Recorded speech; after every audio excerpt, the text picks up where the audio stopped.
মুর্শিদাবাদের শামশেরগঞ্জে জাফরাবাদে শুভেন্দু অধিকারী ওয়াকফ অশান্তিতে নিহত বাবা ছেলের বাড়িতে যান বিরোধী দলনেতা। আরে ভাই লোকটা সরো না। গত 11 তারিখ বাড়ি থেকে বের করে হরগোবিন্দ দাস এবং তার ছেলে চন্দন দাসকে হত্যা করা হয় নৃশংসভাবে। তাদের বাড়িতে আজ পৌঁছলেন বিরোধী দলনেতা।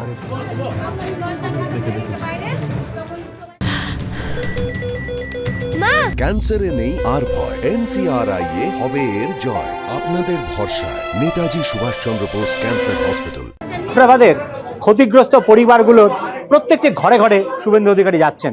ঠিক কি ধরনের ক্ষতি হয়েছে সেটা তিনি দেখার চেষ্টা করছেন এবং সেই ক্ষতি যেটা হয়েছে সেই ক্ষতিটা বাড়ি ক্ষতিগ্রস্ত বাড়িগুলো দেখছেন কি অবস্থা, ভয়ঙ্কর। দেখুন, এদের বিয়ের সব জিনিস ছিল নষ্ট করে লুট করে নিয়েছে এবং দিব্যাঙ্গকে ছাড়েনি, প্রতিবন্ধী প্রত্যেকটা ভয়ঙ্কর। এদের দেখে শেষ করা যাবে না। 3-4 ঘন্টায় তো আর সব দেখা সম্ভব হচ্ছে না। যা দেখছি সে তো চোখ থেকে জল বেরোনোর মতো। এই যে দুঃসহ এখনো পর্যন্ত প্রশাসনের পক্ষ থেকে এই পুনর্বাসনের কিছু ব্যবস্থা না না না, কিছু হিন্দু না, এরা সরকারটা তো হিন্দু বিরোধী সরকার। একেবারে মানুষজন এইভাবে মানুষজন প্রত্যেকেই একে একে এসে শুভেন্দু অধিকারীকে তাদের যে ক্ষতিগ্রস্ত যেভাবে আক্রান্ত হয়েছেন তার বিভিন্ন নজির কিন্তু দেখাচ্ছেন এবং শুভেন্দু অধিকারী সমস্ত পরিবারের কাছে গিয়ে সেগুলোকে দেখার চেষ্টা করছেন এবং তিনি দাবি করছেন যে এই সমস্ত ক্ষতিগ্রস্ত পরিবারগুলোকে অতি অবশ্যই তাদের ক্ষতিপূরণের ব্যবস্থা করা হোক, তাদের এই যে পুনর্বাসনের ব্যবস্থা করা হোক। ক্যামেরায় অনির্বাণ বাগচির সঙ্গে রাজীব চৌধুরী, এবিপি আনন্দ। মুর্শিদাবাদে বিভিন্ন জায়গায় জাফরাবাদে যারা ক্ষতিগ্রস্ত হয়েছেন, আক্রান্তরা যারা রয়েছেন তাদের সাথে কথা বলছেন শুভেন্দু অধিকারী।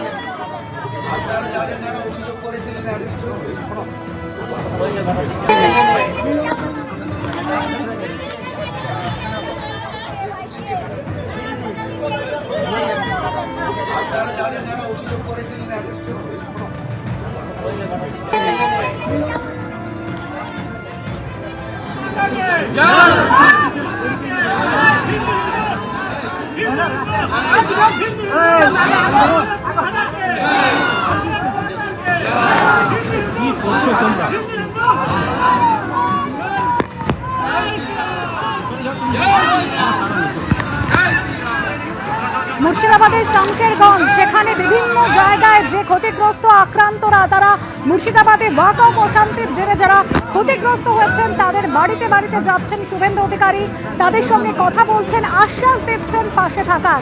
এর আগে হরগোবিন্দ দাস এবং চন্দন দাস এই বাবা এবং ছেলে যাদের বাড়ি থেকে বের করে গত 11 তারিখ নৃশংসভাবে খুন করা হয়েছিল তাদের সাথেও দেখা করেন। দেখতে পাচ্ছেন গ্রামের মহিলারা তারা প্ল্যাকার্ড হাতে বসে রয়েছেন, বিচার চাইছেন। चलो चलो चलो चलो भाई